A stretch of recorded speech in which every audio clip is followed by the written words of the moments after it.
दोस्तों, जब हम कभी भी किसी हॉरर जगह के बारे में बात करते हैं तो एक जगह हमारे दिमाग में आती है, कॉन्जरिंग हाउस। जी हाँ दोस्तों, मैं बात कर रहा हूँ द कॉन्जरिंग हाउस की। यह एक सच्ची घटना पर आधारित पूरी कहानी है। साल 1917 में एक फैमिली ने रोड आइलैंड पर एक फार्म हाउस खरीदा। उन्होंने सोचा था नया घर नई शुरुआत करेंगे, लेकिन उनको एक सलाह दी गई कि रात में लाइट ऑफ मत करना।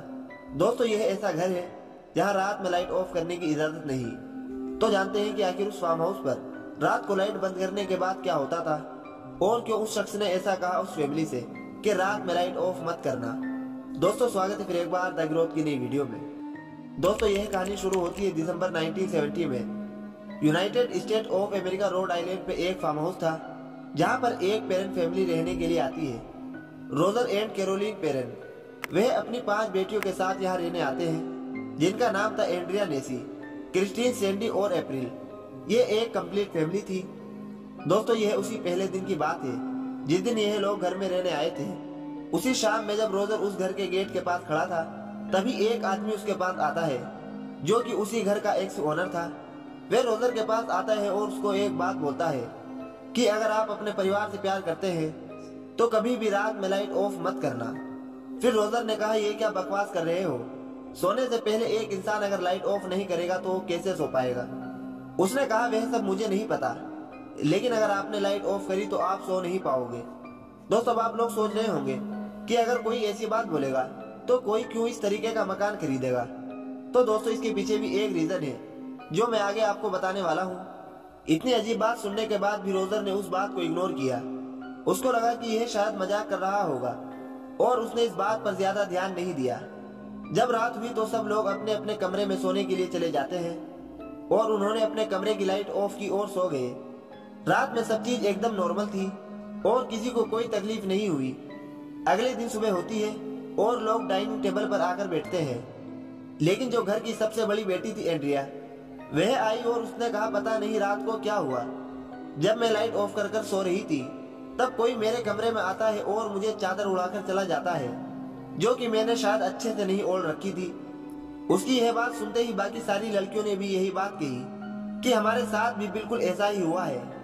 उन्होंने कहा, कोई तो आया था जिसने ये सारी चीजें करी। यह बात सुनकर रोजर को लगा कि अभी नया नया घर है और बच्चे छोटे हैं, उनको बस ऐसा महसूस हो रहा है, इसीलिए उसने इस बात को नजरअंदाज किया।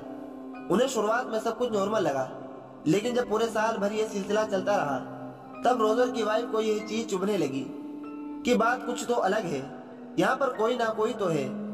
क्योंकि जो एंड्रिया थी उसको पक्का यकीन हो गया था इस बात पर कि यहाँ कोई ना कोई भटकती हुई आत्मा है जो सुबह नहीं दिखती, सिर्फ रात में दिखती है।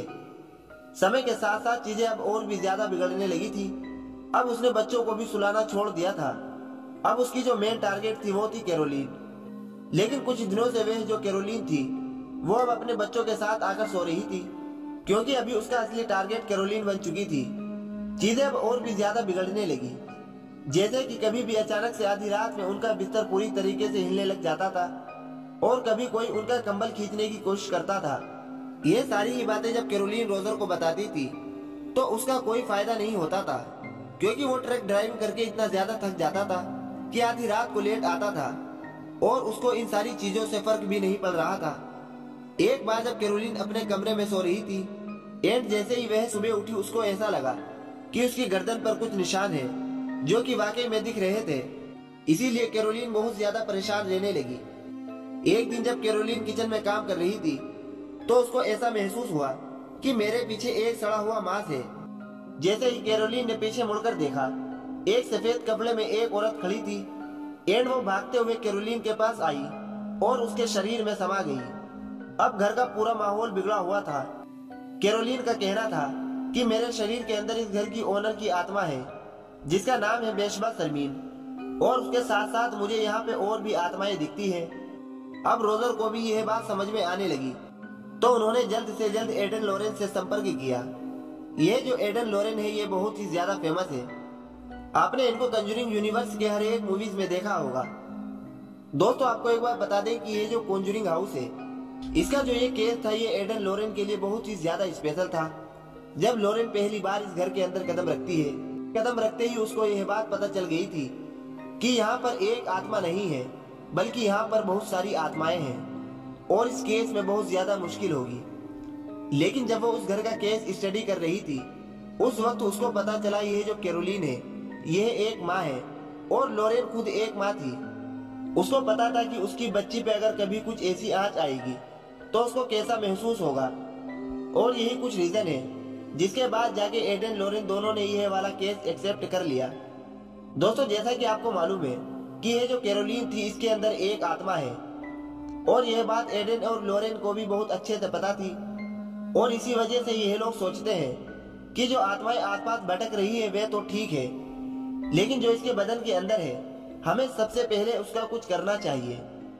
एडन ने कहा कि अभी हमें सेहस की तैयारी करनी चाहिए। सेहस एक रिचुअल होता है जिससे कि आप किसी के भी शरीर के अंदर की आत्माओं से बात कर सकते हैं। एंड फिर इसके बाद जो कैरोलीन के अंदर आत्मा थी उसको उठा के घर के बेसमेंट में ले गए।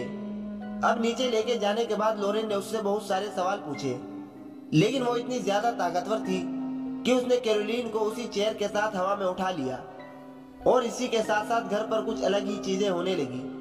आसपास की सारी चीजें इधर उधर गिरने लगी। तब लॉरेन को पता चल गया कि यह आसानी से इसके बदन से बाहर नहीं निकलेगी, यह इसकी जान लेकर ही रहेगी। वारेन चाहते थे कि वे लोग कैरोलीन के ऊपर एक एक्सोर्सिज्म करें, लेकिन रोजर इस बात से बिल्कुल भी राजी नहीं था। उसने कहा कि आपको जो करना है करो, और इस आत्मा की भी मैं सारी बातें मानने के लिए रेडी हूँ, लेकिन मैं कैरोलीन को एक्सोर्सिज्म से गुजरता हुआ बिल्कुल भी नहीं देख सकता, क्योंकि इसमें वो सिर्फ तड़पती रहेगी और वो चीज मैं बिल्कुल भी देख नहीं सकता।